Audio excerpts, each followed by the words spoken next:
Brigitte Penado. C'est elle qui avait le record du meeting d'ailleurs, Romain. Elle égale Tout à fait, elle égale son record du meeting. Allez, le 110 mètres haies masculin, c'est l'épreuve que l'on attend avec impatience parce que c'est peut-être l'une des plus relevées avec 3 Français au programme. Et Ansley Parchment, le Jamaïcain, recordman de Jamaïque et médaillé de bronze des Jeux Olympiques. Allez, on va retrouver Simon Kroos au couloir numéro 1.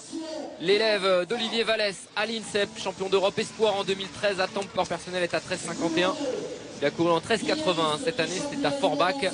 Shane Braithwaite de la Barbade est au couloir numéro 2, 13,51 cette saison. 13,31 même cette saison, champion du monde junior à Australie en 2007. Et Aurel Manga, l'élève de Giscard Samba, du CA Montreuil qui s'entraîne du côté de Créteil avec Giscard. 6e des championnats d'Europe espoir à Amsterdam l'an passé, non qualifié pour les Jeux Olympiques.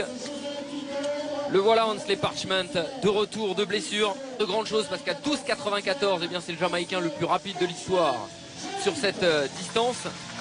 Vice-champion du monde à Pékin et médaillé de bronze aux Jeux Olympiques de Londres. Garfield Darien est dans une forme incroyable, double champion d'Europe. Garfield, il a couru en 13,33 du côté de Montgeron après une saison 2016 horrible où il a dû déclarer forfait pour les Jeux Olympiques à cause d'une blessure à l'ischio-jambier.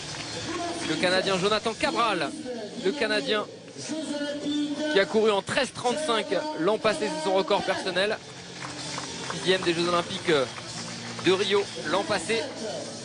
Antonio Alcana, le Sud-Africain, est au couloir numéro 7, double champion d'Afrique en 2015 et 2016 et demi-finaliste des JO à Rio. Et enfin au couloir numéro 8, c'est Dios Carter, autre Jamaïcain qui a un record à 13 secondes 20, demi-finaliste des Jeux Olympiques de Rio et vice-champion de Jamaïque l'an passé, derrière Omar McLeod. On a parlé à Garfield Darien avant la course, Romain, et il semble être très en forme, même s'il n'a toujours pas travaillé sa vitesse. Effectivement, il nous confiait qu'il n'a commencé le spécifique, les départs spécifiques que début mai. Donc il est encore dans une phase de travail. Il sait que l'échéance importante, c'est les championnats de France puis les championnats du monde. Mais il est très en forme et il va avoir une belle opposition avec notamment Aurel Manga et Ansel Parchment. Oui, il y a également Shane Braithwaite qui a couru en 13,31. Son record personnel est 13,51 cette saison, donc ça risque d'aller vite, mais c'est vrai qu'on a les yeux sur Garfield Darien qui lui est déjà assuré d'aller au championnat du monde de Londres. Donc là maintenant il faut simplement aller chercher de la performance, encore de la performance toujours, et surtout pas de faute, pas de bois cassé. Garfield au couloir numéro 5, attention, au 4 Ansley Parchment et au 3 Aurel Manga, l'autre Français. Aurel Manga est parti très fort. Braithwaite aussi. Et Garfield Darien tente de revenir maintenant. Il est pas mal, Garfield Darien. Aurel Manga en tête. Et Garfield revient. Parchment, donc c'est Ansley Parchment qui va s'imposer en 13,21 devant Garfield Darien. Mais le chrono est descendu.